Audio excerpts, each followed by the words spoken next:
la vraie bonté de l'homme ne peut se manifester en toute pureté et en toute liberté qu'à l'égard de ceux qui ne représentent aucune force. Le véritable test moral de l'humanité, ce sont les relations avec ceux qui sont à sa merci, les animaux. Aujourd'hui, l'humanité échoue à ce test moral. Dans les expérimentations, les animaux, devenus cobayes des humains, sont maltraités, négligés, voire brutalisés.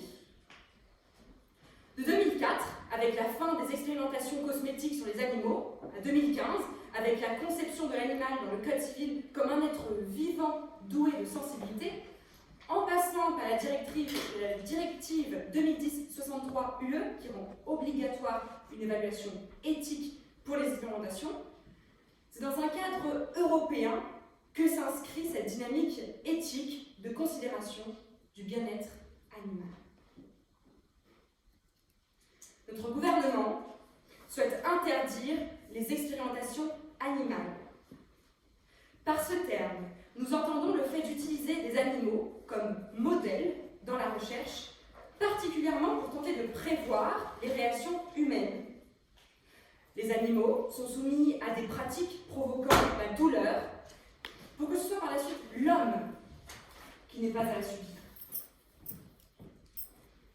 Ce gouvernement a bien conscience du bouleversement qu'une telle mesure engendrerait dans le secteur de la recherche. Pour soutenir la démarche, nous accorderons une subvention de 14 milliards d'euros annuels au secteur afin de maximiser la transition vers de nouvelles méthodes scientifiques plus éthiques. Mais par souci de réalisme, un calendrier strict ne peut être imposé à la science, puisque cette dernière ne possède ses propres règles et avance à son propre rythme. L'objectif est le suivant. À l'horizon 2035, nous souhaitons supprimer entièrement les expérimentations animales. D'ici là, nous comptons sur la science et les avancées nous permettront de sortir du modèle animal grâce à la biologie cellulaire ou encore à la recherche in vitro. Malheureusement, il demeure certaines situations, certaines catastrophes nous forçant à agir dans l'immédiat. Apprenons des désastres vécus et soyons résilients. Parfois, il y a urgence. Pour conserver cette possibilité d'urgence, le Comité national de réflexion éthique sur l'expérimentation animale verra son rôle renforcé. Le Conseil ne sera plus consultatif, mais impératif. Si, et seulement si, il n'y a aucune alternative pour éviter les expérimentations sur animaux, il sera du ressort de ses membres du Conseil, d'évaluer dans des situations extrêmement particulières la balance bienfait de société, souffrance animale. Monsieur, je prends votre question. Madame, que ferez-vous des médicaments l'on importe et qui seront importés et qui seront testés sur les animaux, et des médicaments qui sont déjà utilisés et qui seront déjà testés sur les animaux? Alors, en effet, il y a des médicaments qui sont testés sur les animaux et qui sont fabriqués à l'étranger. Ces produits seront extrêmement taxés, voire interdits, et nous verrons les solutions, et puisque nous voulons que ces médicaments soient tout de même en accord avec notre éthique qui sera, nous l'espérons, votée. Afin de correspondre au mieux aux attentes de notre projet, le fonctionnement et les missions du comité d'éthique seront modifiés aux articles R214 alinéa 134 à 136 du Code rural et de la pêche maritime. Monsieur Mathilde, ministre de la Justice, insistera sur le caractère nécessaire d'une telle loi ainsi que ses modalités d'application. Madame Ramsamy, ministre de l'Enseignement supérieur, de la Recherche et de l'Innovation, montrera la durabilité et les alternatives pour notre projet. Monsieur Le Mers, secrétaire général, résumera nos dires et achèvera de vous convaincre de la nécessité d'une telle mesure. Façonnons le monde de demain dans une démarche à la fois éthique, nécessaire et durable. Pour être tolérant, il faut fixer des limites à l'intolérable. L'intolérable, c'est la souffrance. Souffrance partagée à tous, souffrance partagée de tous, qui nous rappelle tous les jours que l'assassinat d'un animal, celui d'un homme, il n'y a parfois qu'un pas. Un chercheur américain devient prix Nobel de médecine. Qu'a-t-il fait pour cela? Il a développé une manière d'empêcher le développement du cancer du pancréas. Comment y est-il arrivé? Il a fait sur des animaux vivants des tests scientifiques qui n'étaient pas possibles à M. Grasset. Le professeur Grasset, en effet, actuellement vice-président de l'université de Nantes, a déposé un postulat pour développer une technologie qui empêcherait le développement de ce cancer qui aujourd'hui est le plus létal pour l'homme. Malheureusement, lui a dû se contenter de méthodes, comme vous le proposez, de substitution in vitro ou alors des simulations sur des sujets technologiques. Le retard qu'il a pris nous aura bon coûté plus de 100 000 vies. Votre projet méprise autant la science que nos patients et est basé sur le mensonge. Le mensonge d'une science où l'on ne considère pas le bien-être animal, d'une science où les scientifiques ne font que fi de l'être vivant.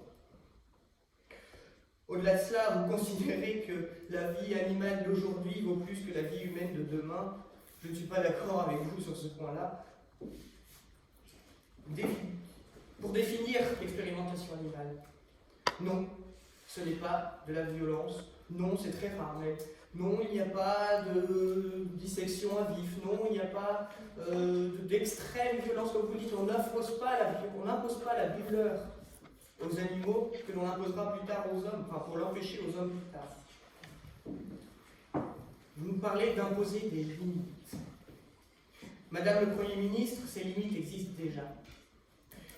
Par la circulaire 3R de l'Union européenne. Réduire, remplacer, raffiner. Réduire le nombre d'animaux utilisés au strict minimum pour avoir des résultats fiables.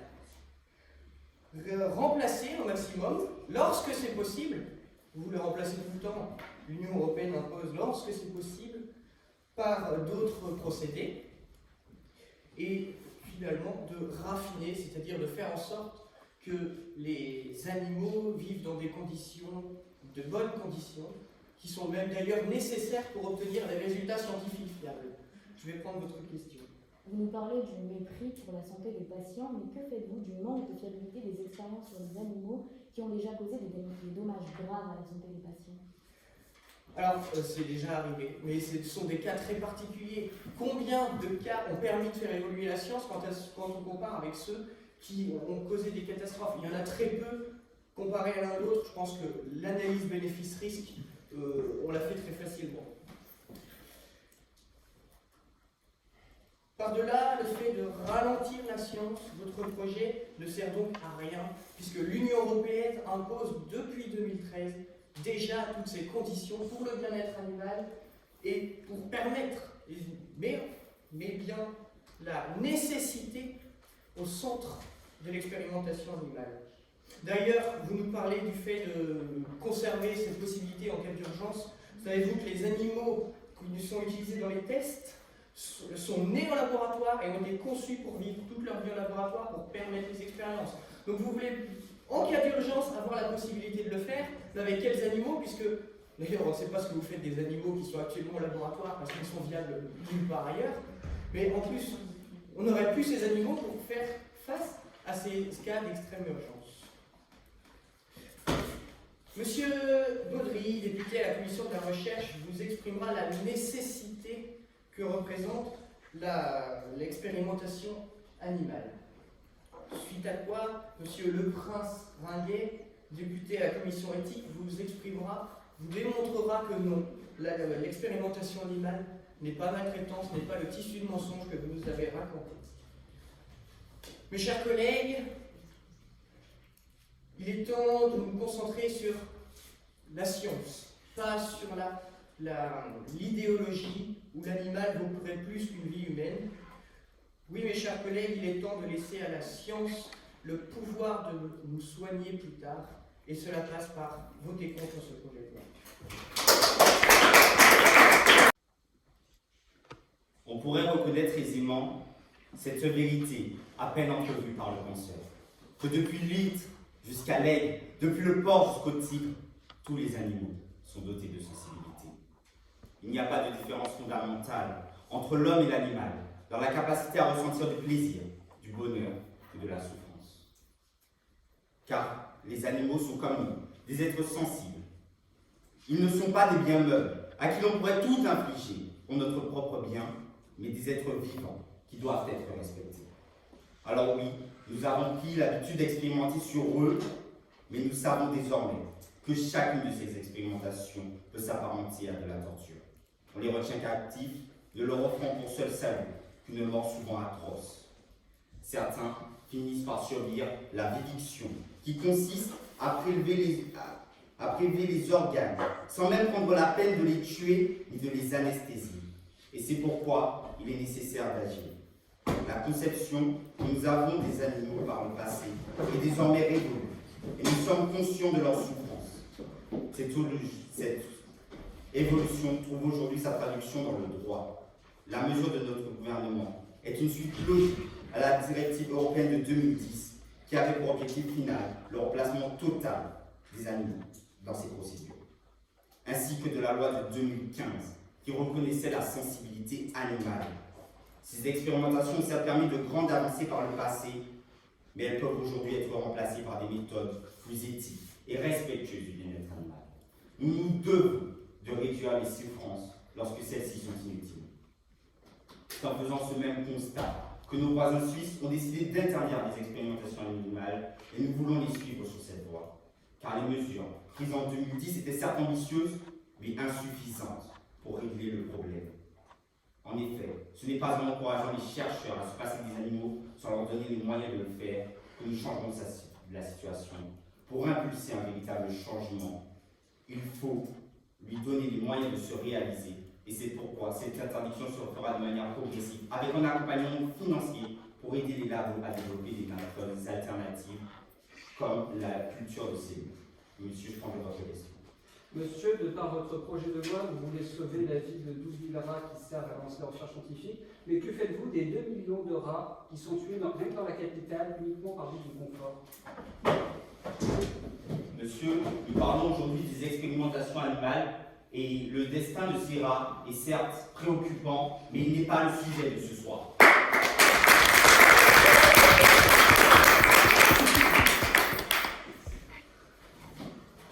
Aujourd'hui, ces progrès que nous voulons installer sera notamment accompagné du Comité national de réflexion éthique sur l'expérimentation animale, qui sera chargé de trancher des cas où l'expérimentation animale est encore nécessaire faute de méthodes alternatives.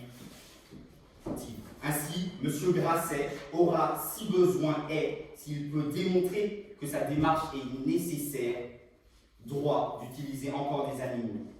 Car le progrès technique demande du temps. Et à l'heure actuelle, nous savons que le changement ne sera pas immédiat. La raison est simple. Pourtant, il faut prendre du temps pour mettre en place de nouvelles directives scientifiques.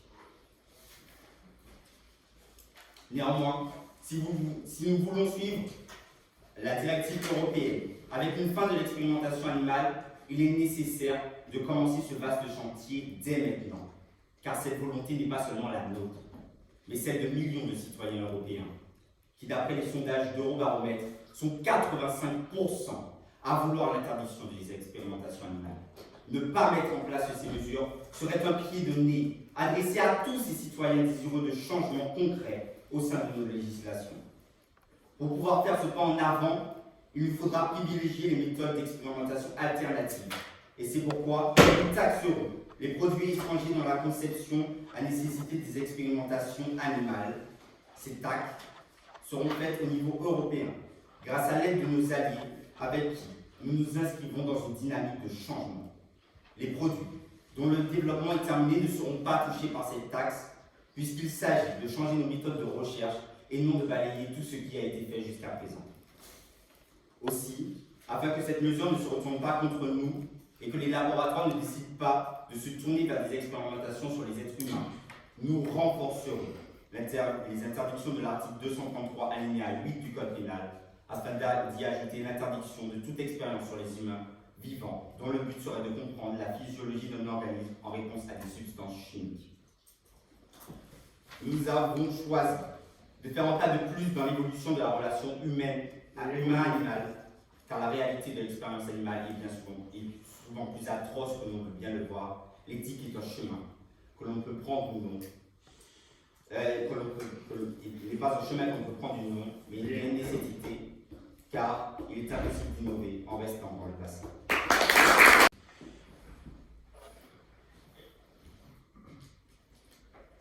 Alors que la tempête fait rage et que le pont se met à tanguer, nous voilà confrontés à un choix douloureux. À votre gauche, un petit singe. À votre droite, un enfant. Se pose alors la question, qui allez-vous sauver avant que le pont ne s'effondre? Cette tempête, c'est l'épidémie de Covid que nous traversons. Ce pont, celui qui relie le passé à notre avenir. Alors, choisissons-nous de sauver le futur de l'espèce humaine, ou bien le petit singe, dont le sacrifice aurait pu permettre de retrouver un remède au mal qui nous frappe. Nous avons pu entendre un argumentaire touchant fort à l'émotion, souffrance, peine, douleur. Nous avons découvert, grâce à la question de M. Turca, que votre indignation, M. le ministre, est sélective. Car oui, après tout, 12 000 rats ici, mais 2 millions ici, c'était pas grave. 2 millions, c'était pas grave. Occupons-nous plutôt des 12 000. Vous me dites ensuite que le Conseil d'éthique sera chargé de discriminer entre les bons scientifiques et ceux qui ne sont pas tout à fait éthiques. En fait, vous ne chargez donc plus d'un rôle scientifique, mais d'un rôle administratif. Le Conseil d'éthique vous en remercie bien. Il est vrai que nous avons passé l'administration en France.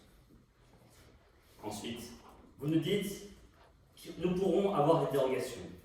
Mais en réalité, ce que vous nous proposez, c'est le projet du statu quo. Car c'est l'état de fait actuel, le fait que l'on dise, lorsque cela n'est pas possible, effectivement, des animaux. Dans le cas contraire, on utilise d'autres méthodes. Car vous négligez que dans un développement d'un autre traitement, il y a des étapes. La première, l'étude préclinique. Effectivement, ici, on pourra être amené à utiliser des animaux. Et dans le but d'évaluer tant la toxicité que la fiabilité du traitement. Ensuite, vient l'étude clinique en elle-même, avec ces fameuses 3 phases désormais bien connues, qui visent à évaluer l'intérêt thérapeutique du traitement chez l'homme. Il y a en réalité 2 moyens de substituer les fameux tests sur les animaux. Le premier, expérimenter avec des systèmes biologiques recréés in vitro. C'est effectivement la culture cellulaire. Mais le CNRS lui-même affirme alors que les scientifiques ne sont pas en mesure d'avoir un modèle aussi précis que dans le cas du test avec les animaux. Deuxième méthode, c'est alors les modèles informatiques. Mais alors, nous n'avons ni les connaissances pour évaluer les milliards de réactions chimiques exposées dans un organisme, ni les moyens en termes de calcul. Je vais prendre une question. Monsieur, que faites-vous de la volonté du peuple qui souhaite mettre fin à ces expérimentations animales, alors même que nous pouvons trouver des solutions alternatives si nous y mettons les moyens?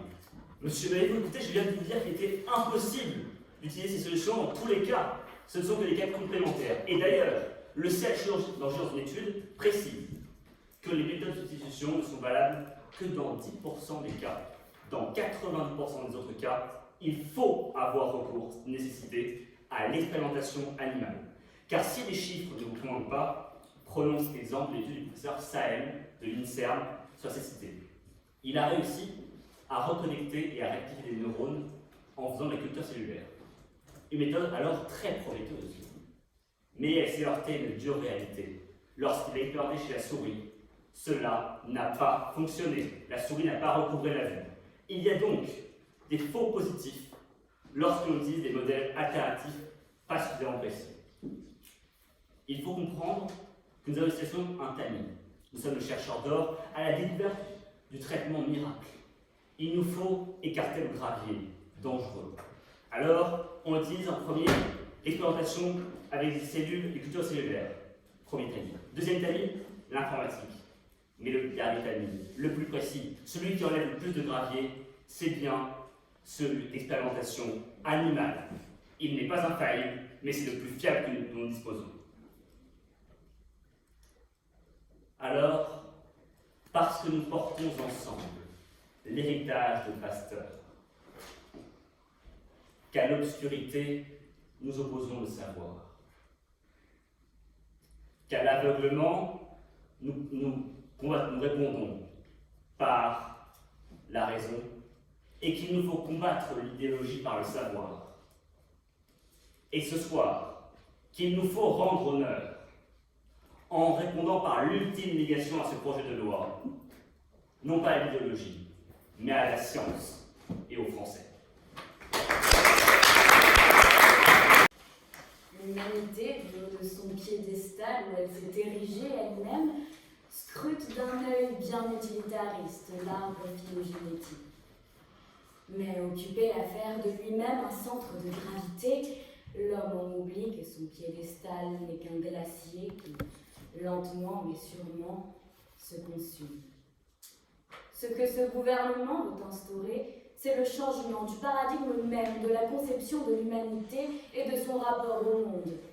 Là où nous étions auparavant tentés de voir des avancées pour l'humanité, l'Anthropocène met en lumière la face sombre de notre aventure. Cette loi représente l'une des pierres d'un anthropocentrisme inclusif qui forgera notre rapport et notre perception des écosystèmes pour la suite de notre aventure. Alors, comme nous le dit l'opposition, il ne s'agit pas simplement d'une considération pour la vie animale, mais bien d'une remise en cause de notre conception de l'homme. Nous ne nous disons pas inférieurs, nous ne nous disons pas supérieurs, mais en quoi serions-nous légitimes à s'approprier et à exploiter le sensible? Au nom de la supériorité de notre espèce, nous avons bien vu cela mener. Les expériences sur les animaux ne sont désormais qu'obsolètes face aux demandes citoyennes et environnementales. On ne peut plus se placer en maître du monde qui utilise des ressources sensibles alors que nous avons en notre possession des méthodes qu'il nous faut développer et qui se verront être une opportunité pour plus de fiabilité. Le chef de l'opposition nous parle des analyses bénéfices-risques, mais il semble ignorer que plus de 90% des essais cliniques menés chez l'humain échouent alors qu'ils avaient pourtant été concluants chez l'animal. D'après l'Association européenne de recherche animale, certains médicaments sont retirés du marché après leur homologation en raison d'apparition d'effets secondaires graves qui ne s'étaient pourtant pas révélés chez l'expérimentation animale. La rareté des défauts que prône l'opposition semble donc remise en question. Et je prends la question. Madame, je cherche à comprendre où est votre cohérence lorsque vous nous dites d'une part qu'il faut remettre en cause notre modèle, mais que d'autre part, il faudra avoir recours dans les cas où c'est nécessaire, c'est-à-dire 90% des cas, à l'expérimentation animale. Il s'agit de remettre en cause notre modèle, certes, mais pas au risque de l'humanité, et nous l'avons vu auparavant, l'expérimentation animale a ses bienfaits. Aujourd'hui, nous avons la science qui nous permet de nous en passer, mais dans certains cas, elle reste nécessaire. Nous ne sommes pas dans un point de vue tout noir ou tout blanc, nous ne sommes pas absolus, nous cherchons un juste milieu, en accord avec les demandes des citoyens. L'ère n'est plus celle de Galien ou d'Hippocrate, et le temps de la dissection est révolu. Il doit céder sa place au renouveau, au progrès et à l'innovation française. Loin de freiner l'avancée scientifique, nous remettons en cause des pratiques antiques.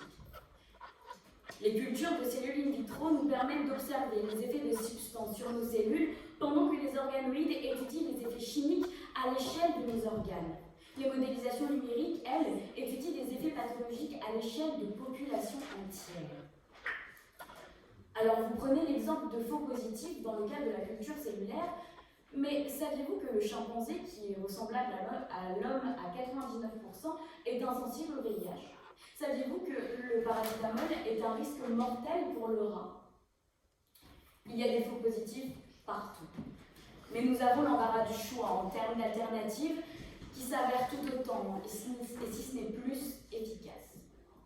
Puisque la technologie nous permet désormais de recréer un organe à l'identique à partir de cellules souches humaines et ainsi d'étudier l'effet chimique sur son sujet direct, pourquoi s'entêter et se borner à utiliser un substitut qui n'est que défaillant? Vous voyez les choses d'un point de vue binaire. Le gouvernement ne vous demande pas de choisir entre d'un côté l'espèce humaine et d'un côté les autres. Nous demandons une conciliation. Et tout comme nous ne pouvons persévérer dans des méthodes dépassées, nous ne pourrons nous retrouver au banc de la recherche et du progrès sur la scène internationale. Notre pays se place aujourd'hui comme le fer de lance du renouveau européen dans la recherche durable. Et cela ne saurait se faire sans l'investissement et le soutien que nous sommes prêts à fournir au secteur du progrès. Face à la fenêtre de l'expérience animale que nous fermons, c'est la porte à l'innovation pour la soutenabilité de la société que nous ouvrons.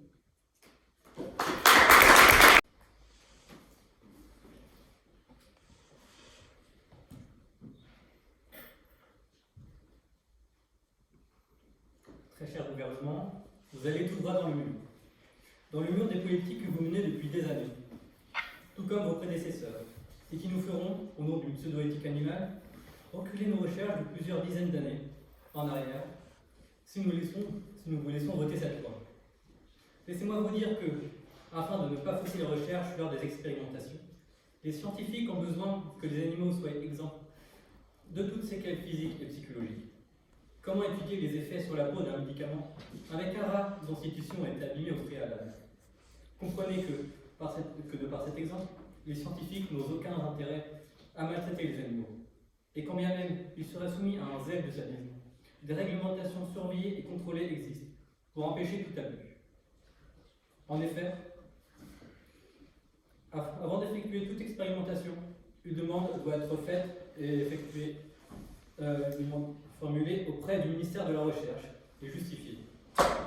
Ce même ministère qui demande à ce que le personnel soit formé, compétent, que les animaux soient élevés pour l'occasion et non enlevés de leur milieu naturel, et que la douleur animale soit minimisée dès qu'il peut l'être. C'est pour cela que, selon le CNRS, 80% des expérimentations animales sont effectuées sans douleur. Et encore, parmi les 20%, il se trouve que près de la moitié sont des catégories P1, c'est-à-dire l'effet ressenti sans anesthésie est au plus aussi désagréable qu'une piqûre d'aiguille ou un changement de cage. Comprenez que, pour les 10% restants, qu'importe le degré de douleur, cette dernière doit être sous surveillance d'une commission éthique indépendante qui est contrainte à une anesthésie animale que pour justement ce dernier ne ressente jamais la douleur. Les expérimentations animales, au-delà de leur absolue nécessité pour la recherche et l'avancée scientifique, comme vous l'avez montré mon collègue avant moi, sont donc le plus possible respectueuses du bien-être animal. En somme, l'expérimentation animale est un bienfait, un cadeau comme vous l'avez vous-même reconnu. Il est juste dommage que votre discours ne soit pas aligné avec vos idées. Ainsi, une question légitime mérite d'être posée. Pourquoi continuer ce débat, si ce n'est pour fausser la compréhension scientifique dans la conscience collective?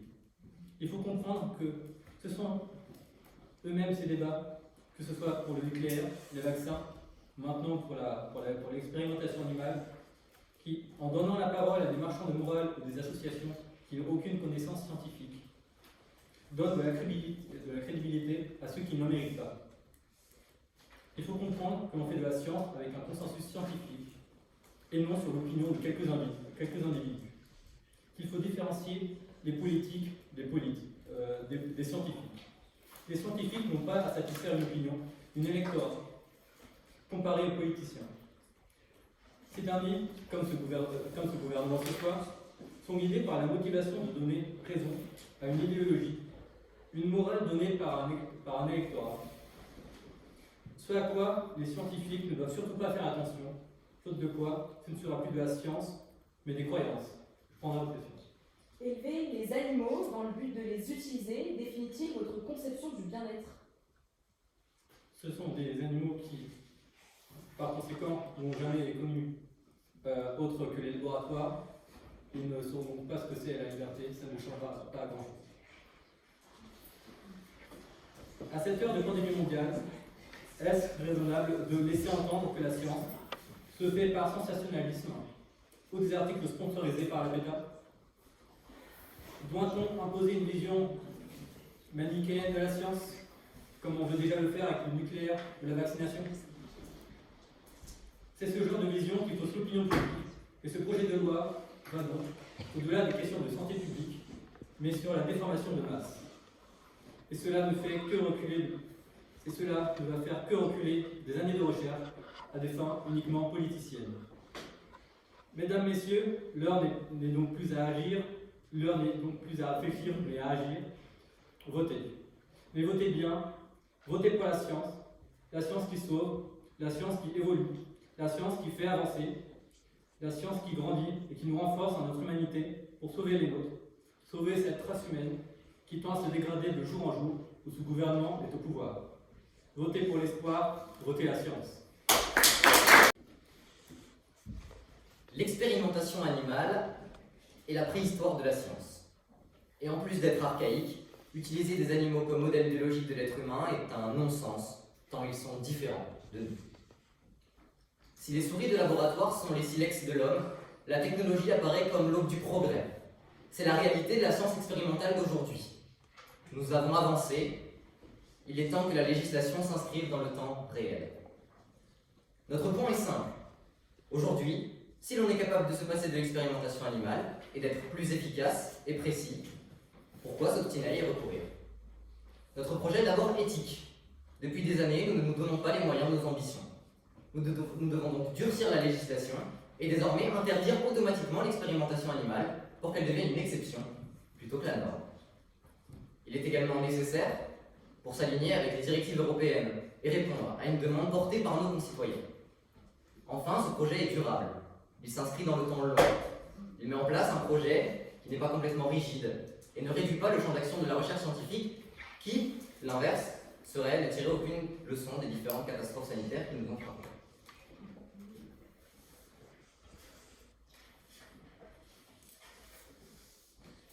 L'opposition nous reproche de ne pas considérer le mal-être animal, mais s'oppose à la fin des expérimentations. C'est plutôt une position paradoxale. Effectivement, les 3 R nous ont été rappelés par l'opposition. Malheureusement, concrètement, ces 3 R n'ont absolument rien changé. Je justifierai par un seul et unique chiffre, 0. 0, c'est le nombre d'euros investis par la France dans ce projet 3R pour changer la chose. Vous nous reprochez de vouloir le statu quo. Mais justement, tout notre projet s'articule autour du fait qu'il faut absolument refuser le statu quo. C'est la première fois que l'interdiction de l'expérimentation animale rentre dans la loi. Ce n'est plus consultatif, un simple avis, il faudrait arrêter, c'est une obligation. Il faut arrêter, et le Conseil aura le dernier mot sur les cas extrêmes, comme par exemple, ils l'ont rappelé, le cancer, qui sont des choses extrêmement importantes et on ne peut pas se permettre de ne pas le faire. Par ailleurs, l'ancien directeur du CNRS a qualifié l'expérimentation animale lui-même de préhistoire de la science. Je vais prendre notre question. Jeter dès 2035 les médicaments en les taxant lourdement ou en les jetant à la poubelle, en quoi est-ce durable? Tout d'abord, je ne peux pas vous apprendre que la loi n'est pas rétroactive. Donc, s'il y a des médicaments qui sont sur le territoire français et qui donc ont été testés par l'expérience animale, nous ne les retirons pas du marché. Ensuite, pour les prochains, évidemment, nous ferons action avec logique et lucidité. Si tant est qu'un médicament est nécessaire, nous l'emporterons, et s'il ne l'est pas, nous privilégierons d'autres possibilités où l'expérimentation animale ne sera pas en jeu sur le médicament. Je ne prendrai pas d'autres questions, je peux vous donner de vous rassurer.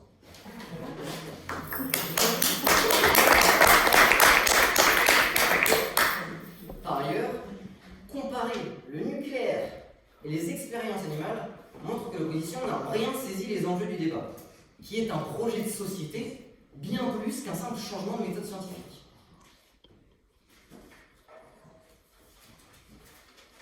Enfin donc, nous refusons tous vos faux dilemmes. Notre gouvernement ne vous demandera jamais de choisir entre un singe ou un enfant humain. Justement, ce gouvernement vous propose de sauver les deux. En somme, notre projet s'inscrit dans une dynamique plus large, qui fait consensus sur ces bancs, comme à l'échelle européenne. Il faut améliorer notre prise en considération des animaux, notamment dans le processus scientifique. Si, depuis 50 ans, les recherches et la science, sans concession, furent le moteur de notre progrès, il est l'heure de nous concentrer sur nos valeurs fondamentales. Un nouveau paradigme, plus moderne et en phase avec les nouveaux enjeux auxquels nous faisons face. Soyons les précurseurs d'une ère novatrice où progrès et morale s'unissent. Car si science sans conscience n'est que ruine de l'âme, science sans éthique n'est que progrès déshumanisé. Rallier science et bonne conscience dans une conception idéaliste des choses, il faut au moins avoir en tête que la réalité nous impose de ne pas se soumettre ni à la morale, ni à nos croyances, et encore moins à nos émotions, mais bien au consensus et à la raison. Comme vous l'aura démontré M. Baudry, si la consensus scientifique se soumet à l'expérimentation animale, c'est bien parce qu'il y a une raison, et que de par la complexité du vivant, de par finalement son imprévisibilité, il faut prendre conscience que si alternative il y a, ils ne viendront qu'en complément de l'expérimentation animale et non en substitution. Quant au monsieur le prince Ringuet, il vous aura démontré en quoi l'expérimentation animale, de par toutes les réglementations qui le contrôlent, finalement ne sert pas finalement à faire souffrir les animaux, mais bien à sauver des vies. Alors, mesdames, messieurs, saluons ce soir le Premier ministre qui nous a proposé un projet de loi audacieux de ne pas faire bouger les choses. Car oui, en effet, il nous a donné une date approximative donnée au hasard, 2035, on ne saura pas pourquoi. Ils nous ont dit que si jamais on avait véritablement besoin de l'expérimentation animale, si jamais on ne pouvait pas s'en passer de l'expérimentation animale, alors nous pourrons le faire. Je vous rassure déjà, c'est déjà le cas. Et en plus, ils nous ont parlé des médicaments venus de l'étranger qui pourront être acceptés sur le territoire français. Il faut tout de même reconnaître que l'idée est brillante. C'est-à-dire que tous nos chercheurs partiront à l'étranger afin de ne plus être soumis aux lois désuètes qui n'ont uniquement pour objectif de coûter 14 milliards d'euros aux contribuables et de faire ralentir la recherche scientifique. Je vais prendre votre question. Monsieur, comment développer les alternatives à l'expérimentation animale si nous ne subventionnons pas et si nous ne forçons pas les laboratoires à faire autrement? Monsieur, qu'est-ce que je suis déçu par votre question.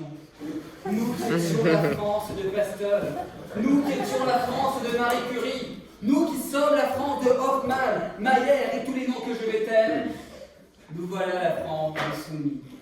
Soumise à quelques réglementations, soumise aux associations, soumise à vos émotions, mais certainement pas soumise à la science. Car, monsieur, quelle image donnez-vous de la France lorsqu'elle sacrifie ses Français sur l'autel de la morale? Quelle image donnons-nous à l'international de notre nation lorsque cette dernière préfère donner la parole à la PETA qu'au CNRS? Et alors est venue madame qui vient nous dire qu'il n'y a pas de différence entre l'homme et l'animal, et je dois vous dire que si, je suis désolé de vous l'apprendre, mais l'homme est supérieur à l'animal. C'est l'homme qui envoie des vivants sur la Lune. C'est l'homme qui permet d'augmenter l'espérance de vie, car, mesdames et messieurs, nous choisirons toujours la vie de notre enfant à la vie du lapin. Alors, ne rigolez pas, car c'est le cas, et vous le savez. Alors, il va falloir peut-être réfléchir à des alternatives à votre projet de loi. Car vous nous avez essayé de nous expliquer bien volontiers que l'expérimentation animale était nécessaire dans certains cas, et en effet, c'est bien là où nous sommes d'accord. Alors est venue la ministre qui vient nous parler de changer notre rapport au monde et de la société, qui nous parle des faux positifs dans l'expérimentation animale, et justement, c'est parce qu'il y a des faux positifs partout qu'il va falloir prendre conscience qu'il faut les méthodes alternatives les plus précises et que nous ne pouvons pas nous contenter d'a priori et ne pas croiser les doigts pour te dire peut-être qu'en 2035 nous aurons des alternatives crédibles à l'expérimentation animale. Alors, mesdames, messieurs, ce soir, vous avez été témoins d'un gouvernement qui place ses croyances face à la science. Alors, une fois de plus, il vous sera demandé de faire abstraction de vos considérations morales et bien de vous inscrire dans l'histoire, dans la perspective du temps. Car oui, mesdames et messieurs, ce soir, il va falloir faire le choix. Le choix de la science, le choix de la recherche, le choix de la médecine, le choix de la raison. Car jamais nous allons privilégier la vie des rats à celui de nos enfants.